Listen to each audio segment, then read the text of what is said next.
21শে August grenade হামলা মামলায় দণ্ডপ্রাপ্ত বিএনপির ভারপ্রাপ্ত চেয়ারম্যান তারেক রহমান, সাবেক স্বরাষ্ট্রমন্ত্রী লুৎফুজ্জামান বাবর সহ ৪৯ আসামির সবাইকে খালাস দিয়েছেন হাইকোর্ট। একই সাথে বিচারিক আদালতের বিচার অবৈধ ও বাতিল ঘোষণা করেছেন হাইকোর্ট। আইনজীবীরা জানান, মূল আসামিদের বাদ দিয়ে সম্পূরক চার্জশিট দেয়ায় সবাইকে খালাস দিয়েছেন আদালত। বহুল আলোচিত 21শে আগস্ট গ্রেনেড হামলার রায় ঘোষণার দিনে সকাল থেকে হাইকোর্টে ছিল উপচে পড়া ভিড়। বিচারপতি আসাদুজ্জামান ও এনায়েত হোসেনের বেঞ্চে প্রায় 1 ঘন্টা ধরে রায় পড়া শেষ হয় বেলা 12টার দিকে। বিচারিক আদালতের রায়ের বিরুদ্ধে ডেথ রেফারেন্স নাকচ করে এবং আসামিদের আপিল মঞ্জুর করে রায় ঘোষণা করেন আদালত। বিএনপির ভারপ্রাপ্ত চেয়ারম্যান তারেক রহমান, সাবেক স্বরাষ্ট্র প্রতিমন্ত্রী লুৎফুজ্জামান বাবর সহ দণ্ডিত 49 আসামির সকলকে খালাসের রায় দেন হাইকোর্ট বেঞ্চ। আইনজীবীরা জানান, আরেক মামলায় মৃত্যুদণ্ডপ্রাপ্ত মুফতি হান্নানের জবানবন্দির ভিত্তিতে সম্পূরক চার্জশিটে জড়ানো হয় রাজনৈতিক হেভিওয়েট ব্যক্তিদের। এছাড়া কোনো আসামি আদালতে বলেননি যে আসামিরা সরাসরি গ্রেনেড হামলা করেছেন। স্টেটমেন্টের উপর ভিত্তি করে কখনো 120B পেনাল কোড অর্থাৎ ক্রিমিনাল কনস্পিরেসি এটা প্রমাণ করা যায় না। আমরা আদালতে দেখিয়েছিলাম যে এই ভারতীয় উপমহাদেশে বিগত 400 বছরের ফৌজদারি বিচার ব্যবস্থার ইতিহাসে দ্বিতীয় কনফেশনের উপর ভিত্তি করে এই ধরনের কোনো সাজা কাউকেই দেওয়া হয় নাই। বিচারিক আদালতে যাবজ্জীবন সাজার পর দেশে না থাকায় আপিল করতে পারেননি তারেক রহমান। তবে অন্য সব আসামির কারো বিরুদ্ধে অভিযোগ প্রমাণ না হওয়ায় তারেক রহমানকেও খালাস দেন আদালত। রায়ের পর বিএনপির আইনজীবীরা জানান, রাজনৈতিক কারণেই তারেক রহমানকে আসামি করা হয়। শেখ হাসিনা ওয়াজের যখন 161 দেন, সেইখানেও তারেক রহমান সাহেবের নাম ছিল না। পরবর্তীতে তিনি ক্ষমতায় এসে রাষ্ট্রযন্ত্রকে ব্যবহার করে নিজের রাজনৈতিক হীন উদ্দেশ্যকে সাধন করার জন্য জনাব তারেক রহমান সাহেবকে এই মামলায় সম্পৃক্ত করা হয়। একজন সাক্ষী বলে নেই যে তারা দেখেছে কে বোমা মারছে এবং সবকিছু বিবেচনা করে this a case of no evidence এবং কোনো সাক্ষ্য প্রমাণ আইনগত হবে নেওয়া হয় নাই। তার পরিপ্রেক্ষিতে আদালত সকল আসামিকে খালাস দিয়েছে। হাইকোর্টের রায়ে সন্তোষ জানিয়েছেন আসামিদের পরিবার। মিথ্যা সাজা থেকে ন্যায় বিচার পেয়েছেন বলছেন তারা। রায়ের মাধ্যমে প্রমাণিত হয়েছে যে মামলাটি সম্পূর্ণ মিথ্যা ছিল, ভিত্তিহীন ছিল এবং আমরা ন্যায় বিচার পেয়েছি। 2004 সালের 21শে আগস্ট আওয়ামী লীগের সমাবেশে ভয়াবহ গ্রেনেড হামলায় 24 জন নিহত হন, আহত হন প্রায় 300 মানুষ। এই ঘটনায় 2 মামলায় 19 জনের ফাঁসি ও 19 জনকে যাবজ্জীবন দেন বিচারিক আদালত। Zahidul Bashar, Independent News, Dhaka. 21শে আগস্ট গ্রেনেড হামলা মামলা থেকে তারেক রহমান, লুৎফুজ্জামান বাবর সহ সব আসামির খালাসকে ন্যায় বিচার প্রতিষ্ঠা হিসেবে দেখছে বিএনপি। দলটির নেতারা বলছেন, শেখ হাসিনার নির্দেশেই ওই মামলার রায় দেয়া হয়েছিল। এর উদ্দেশ্য ছিল তারেক রহমানকে রাজনীতি থেকে সরিয়ে দেয়া। বহুল আলোচিত 21শে আগস্ট গ্রেনেড হামলার মামলা থেকে বিএনপির ভারপ্রাপ্ত চেয়ারম্যান তারেক রহমান, সাবেক স্বরাষ্ট্র প্রতিমন্ত্রী লুৎফুজ্জামান বাবর সহ মৃত্যুদণ্ড যাবজ্জীবনের সব আসামিকেই খালাস দিয়েছে হাইকোর্ট। বাতিল করেছে বিচারকী আদালতের রায়কে। আদালতের রায়কে স্বাগত জানিয়েছে বিএনপি। দলটির স্থায়ী কমিটির সদস্য আমির খসরু মাহমুদ চৌধুরী বলেছেন, তারেক রহমানকে রাজনীতি থেকে সরিয়ে দিতেই ওই রায় দিয়েছিল তখনকার আওয়ামী লীগ সরকার। জনগণকে ভয় পায়, তারা গণতন্ত্রকে ভয় পায়। তাদের টিকে থাকার পথ হচ্ছে এরকম একটা প্রক্রিয়ার মাধ্যমে, এরকম একটা ব্যবস্থার মাধ্যমে। তো সেটা আজকে ধ্বংস হয়ে গেছে। তারা নিজেরা আজকে দেশ ছেড়ে পালাতে হয়েছে এবং গণতন্ত্রকামী মানুষ যেটা আশা করেছিল সেটাই হয়েছে। বিএনপির সিনিয়র যুগ্ম মহাসচিব রুহুল কবির রিজভী বলেছেন, হাইকোর্টের এই রায়ের মধ্য দিয়ে ন্যায় বিচার প্রতিষ্ঠিত হলো। আপিল বিভাগ যথার্থ বিচার করেছেন, ন্যায় বিচার হয়েছে এবং আমরা দীর্ঘদিন রাজনৈতিক সংগ্রাম এবং ন্যায় বিচারের জন্য যে সংগ্রাম করেছি তার কিছুটা হলেও আজকে প্রতিফলন হয়েছে। তার দাবি, জোর করে রাষ্ট্রশক্তি প্রয়োগ করেই তারেক রহমান সহ অন্যদের সাজা দিতে চেয়েছিল আওয়ামী লীগ। আল আমিন হোসেন, ইন্ডিপেন্ডেন্ট নিউজ, ঢাকা। প্রমাণ না পাওয়ায় 21শে আগস্ট গ্রেনেড হামলার মামলায় সব আসামিকে খালাস দিয়েছে হাইকোর্ট। তবে প্রশ্ন উঠেছে, এই হামলায় তাহলে প্রকৃত দায়ী কারা এবং হতাহতদের স্বজনরা কিভাবে বিচার পাবে? আইনজীবীরা বলছেন, রাষ্ট্রপক্ষের লিভ টু আপিলের দিকেই তাকিয়ে থাকতে হবে গ্রেনেড হামলায় ক্ষতিগ্রস্তদের। হাইকোর্টের রায়ের বিরুদ্ধে রাষ্ট্রপক্ষ আপিল বিভাগে যেতে পারবে কিনা সে সিদ্ধান্ত নেবেন আদালত। এদিকে হাইকোর্টের পূর্ণাঙ্গ রায়ের নথি দেখে আপিলের বিষয়ে সিদ্ধান্ত নেওয়া হবে বলে জানিয়েছেন অ্যাটর্নি জেনারেল। আইনজীবীরা বলছেন, গ্রেনেড হামলায় 24 জন নিহত ও প্রায় 300 জন আহত হওয়ার ঘটনায় মূল আসামিদের বাদ দিয়ে রাজনৈতিক প্রভাবে অন্যদের আসামি করায় ন্যায় বিচার পায়নি ভুক্তভোগী পরিবার। দীর্ঘদিন আমি এই মামলা পরিচালনা করতে গিয়ে আমার যেটা অভিজ্ঞতা সেটা হলো যে মূল আসামি কারা সেটা খুঁজে বের করার চেষ্টা আদৌ হয় না এই মামলায়। তদন্ত সঠিকভাবে করে যদি আসল মূল হোতা যারা, মূল দায়ী যারা, তাদেরকে যদি বের করে নিয়ে আসতো, তাইলে সেই মামলা সাজা হতো কি খালাস হতো সেটা ভবিতব্য। অন্তত একটা কথা বলা যেত যে right persons have been brought into doc.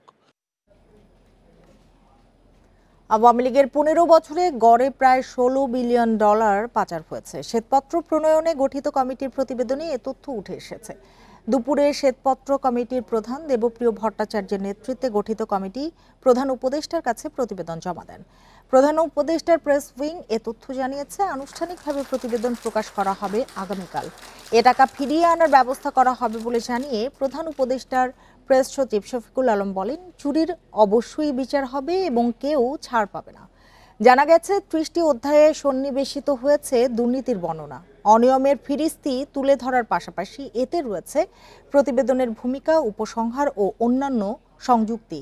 গত 5ই আগস্ট শেখ হাসিনা সরকারের পতনের পর 28শে আগস্ট দেশের সার্বিক অর্থনীতির চিত্র জানতে বিশিষ্ট অর্থনীতিবিদ ডক্টর দেবপ্রিয় ভট্টাচার্যের নেতৃত্বে 12 সদস্যের শ্বেতপত্র প্রণয়ন কমিটি গঠিত হয়।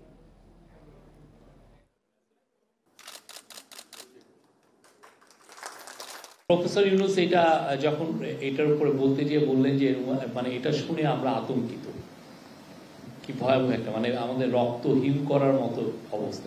কেননা এটা মানে বাংলাদেশের ট্যাক্স পেয়ারের মানে, বাংলাদেশের অনেক মানুষ গরিব মানুষের টাকা এনারা লুটপাট করেছেন। খুব যে বেশি লোক তা না, এটা পলিটিশিয়ান ছিলেন, ব্যুরোক্র্যাট ছিলেন, অলিগার কিছু বিজনেসম্যান ছিলেন। প্রধান উপদেষ্টা সহ অন্তর্বর্তী সরকারের সব উপদেষ্টার সম্পদের বিবরণী প্রকাশ্যে আনার দাবি জানিয়েছে রেজা কিবরিয়া নেতৃত্বাধীন গণ অধিকার পরিষদ। রোববার সকালে দুদক সংস্কার কমিশনের কাছে 10 দফা সংস্কার প্রস্তাব দিয়ে এ দাবি জানায় নেতারা।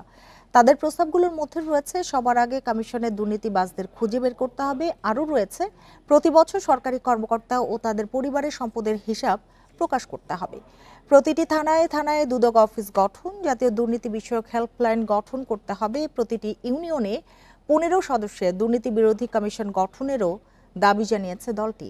এ সময় দুর্নীতি বিরোধী আইন যথেষ্ট শক্তিশালী উল্লেখ করে দুর্নীতি দমন কমিশনে যোগ্য ব্যক্তি নিয়োগ দেওয়ার দাবিও জানায় দলটি। প্রথম দফাটিতেই বলা হয়েছে যে অন্তর্বর্তীকালীন সরকারের প্রধান যিনি রয়েছেন তার মাধ্যমেই দুর্নীতি দমনের শুভ সূচনাটি করতে হবে। আমরা চেয়েছি যে প্রধান উপদেষ্টা এবং উপদেষ্টা পরিষদের সম্পদের হিসাবের বিবরণী তারা যাতে অতি দ্রুত পাবলিক করে এবং তাদের মাধ্যমে শুভ সূচনা করে। এদেশের গণ অভ্যুত্থানকে ভালোভাবে নেয়নি ভারতীয় গণমাধ্যম। বিশ্বের কাছে বাংলাদেশকে জঙ্গি রাষ্ট্র হিসেবে তুলে ধরতে তারা পরিকল্পিত অপপ্রচার চালাচ্ছে বলে অভিযোগ করেছেন পররাষ্ট্র উপদেষ্টা তৌহিদ হোসেন। বলেন, সংখ্যালঘু নির্যাতন এবং তালেবান সরকারের উত্থানের মতো সব সংবাদ অযৌক্তিক। বিকেলে রাজধানীর মহাখালীর ব্র্যাকেন সেন্টারে সিপিডির 30 বছর পূর্তি উপলক্ষে দিনব্যাপী সম্মেলনে এসব কথা বলেন তিনি। ভারতীয় গণমাধ্যমে বাংলাদেশকে নিয়ে যে ধরনের আলোচনা হচ্ছে তা দুদেশের কারো জন্যই সুখকর হবে না বলেও মন্তব্য করেন তৌহিদ হোসেন। বলেন, আঞ্চলিক যোগাযোগ বাড়ানোর কথা বললেও গত 15 বছরে সম্পর্ক জোরদারে রাজনৈতিক কোনো সদিচ্ছা দেখায়নি আওয়ামী লীগ সরকার।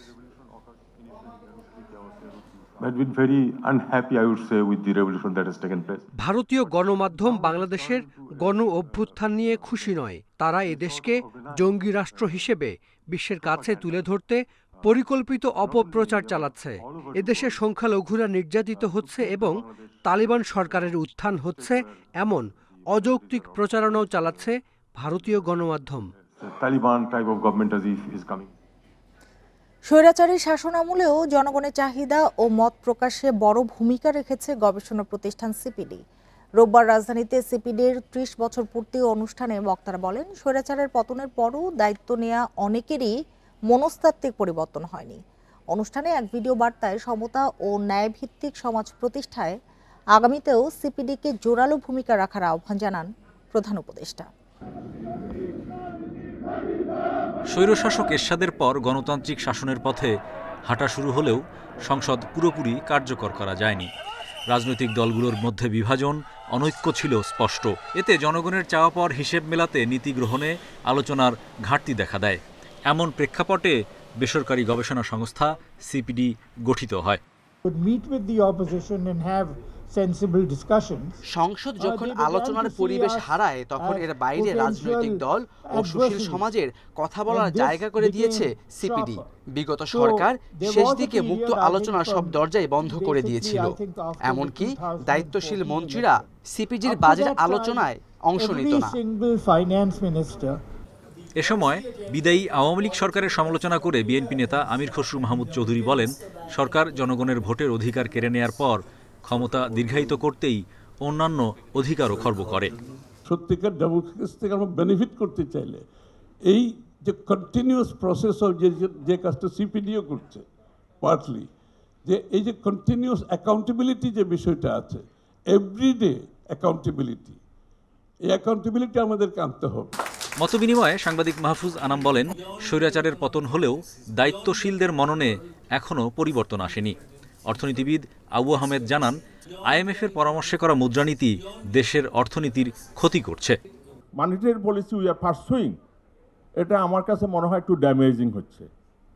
কারণ হচ্ছে এটা dampening the your investment and dampening also the your consumption. এক ভিডিও বার্তায় দেশের উন্নয়নে সিপিডির ধারাবাহিক গবেষণার প্রশংসা করেন অন্তর্বর্তী সরকারের প্রধান উপদেষ্টা। বাংলাদেশ এখন একটি গুরুত্বপূর্ণ সময় অতিক্রম করছে।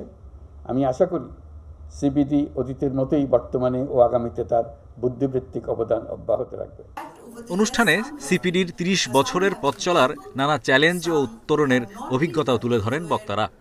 প্রবাসী, শিক্ষাসহ কয়েকটি বিষয়ে গবেষণা জোরদারে সুপারিশও তুলে ধরা হয়। Hari Saha, independent News, Dhaka.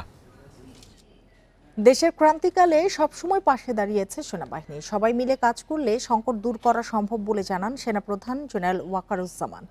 রোববার ঢাকা সেনানিবাসের বীর মুক্তিযোদ্ধা সেনা সদস্যদের সংবর্ধনা এবং সেনাবাহিনীর শান্তিকালীন পদক অনুষ্ঠানে তিনি একথা বলেন। মুক্তিযোদ্ধাদের অবদানের কথা স্মরণ করে সেনাপ্রধান বলেন, তাদের আত্মত্যাগ ও সাহসিকতায় মিলেছে স্বাধীন দেশ। দেশের শান্তি রক্ষায় সেনাবাহিনী নিরলস পরিশ্রম করে যাচ্ছে বলে দাবি তার। এ সময় 2023-24 অর্থ বছরে শান্তিকালীন সময়ে বিভিন্ন বীরত্বপূর্ণ কাজের স্বীকৃতি স্বরূপ 28 জন সেনা সদস্যকে পদক পরিয়ে দেন সেনাপ্রধান, যার মধ্যে 5 জন সেনাবাহিনী পদক, 5 জন অসামান্য সেবা পদক ও 18 জন বিশিষ্ট সেবা পদক পান। এ সময় খেতাবপ্রাপ্ত বীর মুক্তিযোদ্ধা সেনা সদস্য এবং তাদের স্বজনদের সঙ্গে কুশল বিনিময় ও শুভেচ্ছা উপহার দেন সেনাপ্রধান।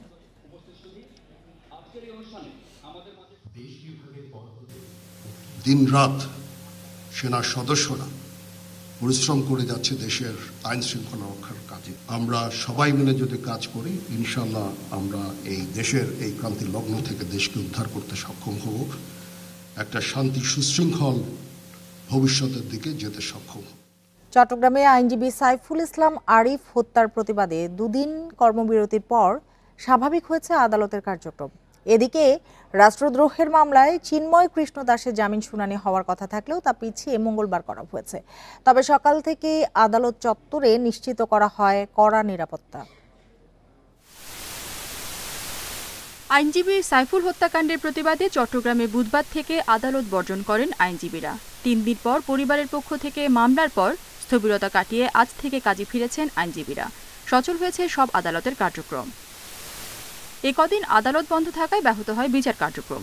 আটকে যায় বিচার প্রার্থীদের শুনানি সহ নানা কাজ। ফের কার্যক্রম শুরু হয় স্বস্তি ফিরতে শুরু করেছে আদালত পাড়ায়। পর্যাপ্ত নিরাপত্তা ব্যবস্থা না থাকায় হত্যাকাণ্ডের মতো ঘটনা ঘটেছে দাবি করে আদালত ঘিরে সতর্ক থাকার পরামর্শ আইনজীবীদের। আমাদের থেকে বিয়োগ হয়েছে, আমরা শোকাহত ছিলাম এবং প্রতিক্রিয়া দেখিয়েছি। গোটা দেশের মানুষ বহির্বিশ্বেও এটা জেনেছে। অনেকে ক্ষতিগ্রস্ত হয়েছে, এটা যাতে না হোক, সামনে যাতে ভালো একটা কার্যক্রম পরিস্থিতি হোক, সেই পরিবেশটা তৈরি হোক, এটাই চাই। আমরা চাই না আদালত বন্ধ থাকুক, তবে আমরা এটা দাবি করি যারা প্রকৃত খুনি, এই খুনির সাজা হোক। রোববার সকাল থেকেই আদালত চত্বরে দেখা গেছে পুলিশ ও সেনাবাহিনীর উপস্থিতি। এদিকে রাষ্ট্রদ্রোহের মামলায় চিন্ময় কৃষ্ণ দাসের শুনানি পিছিয়েছে 3 ডিসেম্বর পর্যন্ত। প্রশাসনের ব্যর্থতা ছাড়া আর কিছু নয়। এখানে সালাউদ্দিন কাদের চৌধুরী কোয়ান ছিল, এখানে লুৎফুজ্জামান বাবর কোয়ান ছিল, এখানে জামাতের মতিউর রহমান নিজামী কোরআন ছিল। বাইরের মানুষ দূরে থাক, আইনজীবীরা পর্যন্ত সংশ্লিষ্ট করে ঢুকতে পারে নাই, তাহলে এখানে বাইরের মানুষ ঢুকলে কীভাবে? আলিফকে যারা হত্যা করেছে এই হত্যাকারীদেরকে দ্রুত গ্রেপ্তার এবং তাদেরকে বিচারের আওতায় আনা এবং এই মামলাটা দ্রুত তদন্ত শেষে চার্জশিট দাখিল করা, এই বক্তব্যগুলো আমাদের থাকবে। চট্টগ্রামের আদালতে কার্যক্রম শুরু হলেও পুরোপুরি স্বাভাবিক হতে সপ্তাহখানেক সময় লাগতে পারে বলছেন সংশ্লিষ্টরা। ইতিমধ্যে পুলিশের 3 মামলা ও পরিবারের 2 মামলায় 39 জনকে গ্রেপ্তার দেখিয়েছে পুলিশ। এর মধ্যে 9 জন হত্যাকাণ্ডে সরাসরি জড়িত বলছে পুলিশ। Independent News. জানুয়ারিতেই প্রাথমিকের শতভাগ শিক্ষার্থী বই পাবে বলে জানিয়েছেন প্রাথমিক ও গণশিক্ষা উপদেষ্টা অধ্যাপক বিধান রঞ্জন রায় পোদ্দার। দুপুরে রংপুর পিটিআই এর অনুষ্ঠানের আগে সাংবাদিকদের কথা বলেন তিনি। এ সময় উপদেষ্টা আরও বলেন, প্রাথমিকের বইগুলোতে খুব একটা পরিবর্তন করা হয়নি, তবে তৃতীয়, চতুর্থ ও পঞ্চম শ্রেণীর সিলেবাসে কিছুটা পরিবর্তন আনা হয়েছে। চতুর্থ ও পঞ্চম শ্রেণীর বইয়ে গণ অভ্যুত্থানের গল্প ও ছবি আকারে যুক্ত করা হয়েছে বলেও জানান তিনি। এবছর বই উৎসব হবে না বলে জানান প্রাথমিক ও গণশিক্ষা উপদেষ্টা। এছাড়া শ্রেণীকক্ষে শতভাগ উপস্থিতি বাড়াতে প্রাথমিক ও গণশিক্ষা মন্ত্রণালয় কাজ করছে বলে জানান বিধান রঞ্জন রায় পোদ্দার।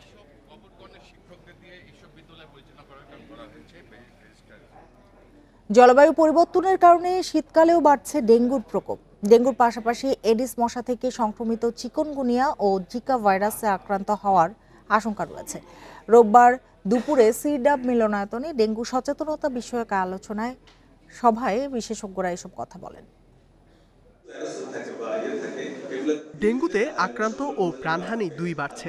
এ রোগে আক্রান্ত হয়ে এ পর্যন্ত মৃতের সংখ্যা প্রায় 500-র কাছাকাছি। তাদের মধ্যে 173 জনের মৃত্যু হয় নভেম্বরে। এই নিয়ে সতর্কতামূলক সভার আয়োজন করে Bangladesh private medical college association. বিশেষজ্ঞরা বলছেন, জলবায়ু পরিবর্তনের কারণে ডেঙ্গু ভাইরাসবাহিত মশা শীত গ্রীষ্ম মানছে না। বছরব্যাপী প্রজনন ও বংশবিস্তার করছে এডিস মশা, তাই শীতকালেও সতর্কতা জরুরি। এই সিজন কিন্তু শিফট হয়ে একটু আরো এদিকে শীতের কাছাকাছি চলে এসছে, যার জন্য ডেঙ্গু এখনো প্রলম্বিত হচ্ছে। কিছু চিকুনগুনিয়াও ঢুকেছে এবং কিছু এই 2-1টা জিকা আমরা বোধহয় রিপোর্টেড, এটা শিশি সাহেবই রিপোর্ট করেছেন। সেই জন্য আসলে এই জলবায়ু পরিবর্তনের জন্য এটার জন্য দায়ী। চিকিৎসকরা বলছেন, ডেঙ্গুর লক্ষণ থাকলেও অনেক রোগী তা ভয়াবহ আকার ধারণ করা না পর্যন্ত চিকিৎসা নিতে আসছেন না, ফলে মৃত্যু বাড়ছে। প্লেটলেট কাউন্ট যদি খুব সিভিয়ার কমে যায় তাহলে 2-3টা ডিজিজ হয়ে পেশেন্টের মৃত্যুর হার হওয়ার চান্স থাকে। এদিকে অন্তর্বর্তী সরকারের সময়ও স্বাস্থ্য খাতে নানা দুর্নীতির ফলে ডেঙ্গুর প্রকোপ ঠেকাতে হিমশিম খেতে হচ্ছে বলে অভিযোগ বিশেষজ্ঞদের। আজকে বাংলাদেশের স্বাস্থ্য ব্যবস্থা, ডেঙ্গু রোগীদের সিট দিতে কষ্ট হচ্ছে, আমরা আইসিইউতে দিতে কষ্ট হচ্ছে, আমাদের সিসিউ দিতে কষ্ট হচ্ছে, কিন্তু অমুক্ত কথা হওয়ার কথা ছিল না। এই রোগী নিয়ে তো আসলে ওখানে আইসিইউ সিসিউতে যাওয়ার কথা ছিল না। কি প্রয়োজন তাহলে? এডিস মশার বংশবিস্তার রোধে গাছের টব, টায়ার, ড্রাম, এমনকি টয়লেটেও যেন 1 চামচও পানি জমে না থাকে সে বিষয়ে সজাগ থাকা জরুরি বলছেন চিকিৎসকরা। ইকরামুল কবির, ইন্ডিপেন্ডেন্ট নিউজ, ঢাকা। প্রয়োজনীয় সংস্কার শেষ করে দ্রুত জাতীয় নির্বাচনের রোডম্যাপ ঘোষণার আহ্বান জানিয়েছেন কমিউনিস্ট পার্টির সভাপতি কমরেড মোহাম্মদ শাহ আলম। বিজয়ের মাসের প্রথম দিন উপলক্ষে বিকেলে রাজধানীর পল্টনে আয়োজিত সমাবেশে এই আহ্বান জানান তিনি। বলেন, আওয়ামী সরকার যেরকম কর্মকাণ্ড করেছে এখনও সেরকমই ঘটছে। আগেও মুক্তিযুদ্ধকে নিয়ে স্বৈরাচার সরকার নানা সুযোগ নিয়েছে, বর্তমানেও সেই শক্তি নানাভাবে মাথাচাড়া দিচ্ছে। স্বৈরাচারের পতন হলেও গণতন্ত্র না থাকায় নানা খাতে অনিয়ম বেড়েছে। কাউকে একক ক্রেডিট দিতে গিয়ে জাতীয় ঐক্য নষ্ট করে বিভেদ সৃষ্টি হয়েছে বলে অভিযোগ করেন তারা। পরে পতাকা মিছিল বের করেন দলটির নেতাকর্মীরা।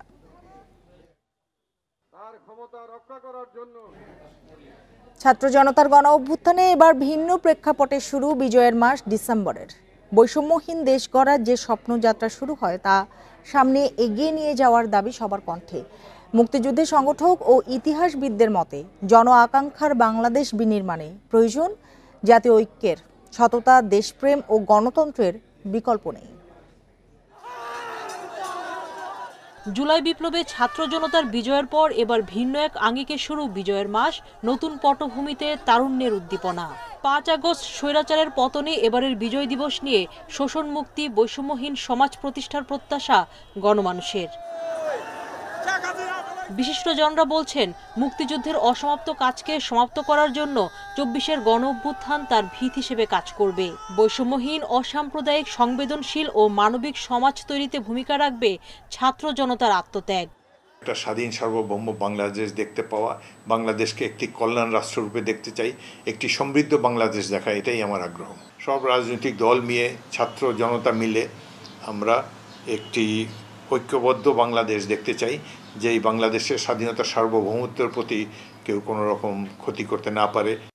মুক্তিযুদ্ধের সংগঠক ও ইতিহাসবিদদের মতে, অভ্যুত্থানের পর বৈষম্যহীন দেশ গড়তে প্রয়োজন জাতীয় ঐক্যের। নতুন করে স্বৈরাচারকে আবার বাংলাদেশের মাটিতে নিয়ে আসার, এই বিভেদের মধ্য দিয়ে নিয়ে আসার চেষ্টা করছেন। আমরা হুঁশিয়ার করে দিতে চাই, এই বিভেদ সৃষ্টি করবেন না। এই বিভেদ জাতিকে আবার অন্ধকারের দিকে নিয়ে যাবে। বিশিষ্টজনদের মতে, শোষণমুক্ত ও গণতান্ত্রিক বাংলাদেশ গড়তে একযোগে কাজ করতে হবে সবাইকে। তাহলেই বাস্তবায়ন হবে মুক্তিযুদ্ধের মূল চেতনা। এতে স্বাধীনতার স্বাদ পাবে সবাই। স্লোগান হবে যে বিভাজন নয়, বরং আমরা ঐক্য চাই। ঐক্য চাই কিসের বিরুদ্ধে? ঐক্য চাই গণতন্ত্রের পক্ষে। ঐক্য চাই কিসের পক্ষে? ভোটাধিকার প্রয়োগের পক্ষে। ঐক্য চাই শোষণমুক্ত, সমৃদ্ধ অর্থনৈতিক বাংলাদেশ প্রতিষ্ঠার ক্ষেত্রে। বাঙালির হাজার বছরের ইতিহাসের শ্রেষ্ঠ ঘটনা ১৯৭১ সালের মুক্তিযুদ্ধ, যার গৌরবোজ্জ্বল সমাপ্তি ১৬ ডিসেম্বর। বিশ্ব মানচিত্রে স্থান পায় লাল সবুজের পতাকা, স্বাধীন সার্বভৌম বাংলাদেশ। সুলতানা জাহান মিতু, ইন্ডিপেন্ডেন্ট নিউজ, ঢাকা। সাথে থাকার জন্য ধন্যবাদ সবাইকে।